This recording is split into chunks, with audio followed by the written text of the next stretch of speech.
Okay, I want to take a moment to show you how to check feedback on the Microsoft Word documents that you all have been uploading for your definitions and for the last couple of journal entries. And then soon you'll start seeing some feedback for your analysis papers that you submitted in the first unit. The reason why I'm showing you this is I've noticed that some of you, despite my showing you on the discussion board and you're taking the MLA exam, and even my providing some feedback on the work that I have graded already, I'm still seeing some errors. So I just want to make sure that you all are reading the comments or you know how to access the comments and feedback, because I don't want to continue to take off on the same things over and over again. It sort of um, hurts you, right? Because you're making the same mistake over and over again. So the way you'll get to that feedback, a lot of students, they'll go to the grades and then they'll like, well, there's no feedback in here, so I guess I'm good to go. Instead, though, if you'll go to the file that you've uploaded and check the feedback there, you'll see what I'm talking about. For example, and I don't put feedback in here just because it's redundant on the instructor side. So what you'll do is you'll click on the assignment like I just did. And I took a sample journal entry from a student from more than a few years ago. And this would be what your work would look like if you were to submit it, of course. And what you'll have is you'll see these blue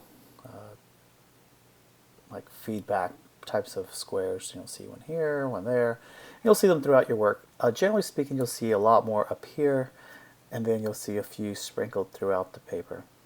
So if you click on it, you'll get to see the feedback.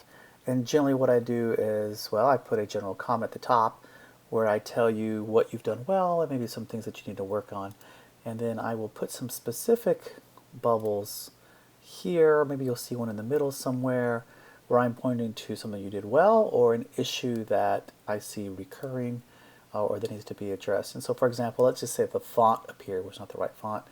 You would see a bubble up here and it would say something like, make sure that you're using Times New Roman size 12, or maybe the line spacing wasn't right, or something like that. So again, if you click on this, you'll see the feedback. You'll see what I'm pointing to here. Good use of concrete evidence. Good job on the citations, and I think I put one down at the very end here. Use italics. So the number, quantity of bubbles that you'll see is going to vary from assignment to assignment. But generally speaking, the first page is where you are going to find the most comments, because that's where I know that your attention will go first. If you're having trouble accessing this, or you want to print off a copy of this to help yourself later, what you can do is you can go down here and download an annotated PDF, and you'll click on that, it'll download. I've already downloaded a copy of this, and I'm going to show you what it looks like.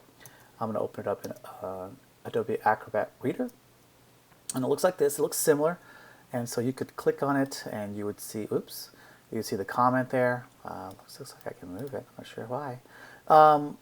Has the comment there, exact same thing. If you'll scroll down, you'll see the other comment here, the other one.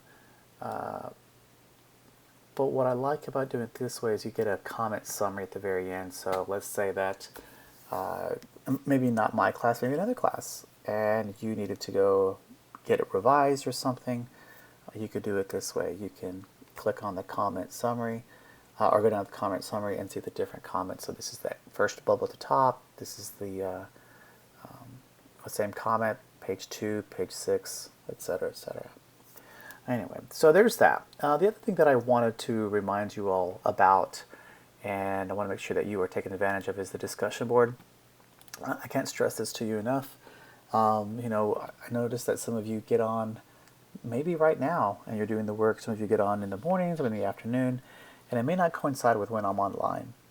But I do want you to take advantage of asking questions and tech tips and things like that. So if you have a question, post it here. I've been using this to post how to format your papers. I may do a couple of other ones. If you have a general question, looks like some of you are participating. We've got 7 of you participating here, which is great.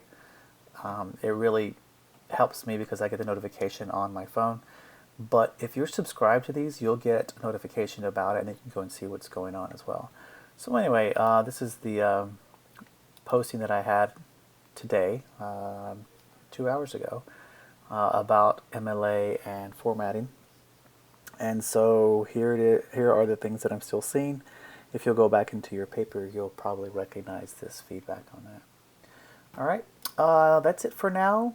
I will put together the peer review sheet, finish putting it together, and I will send that along hopefully sometime tonight.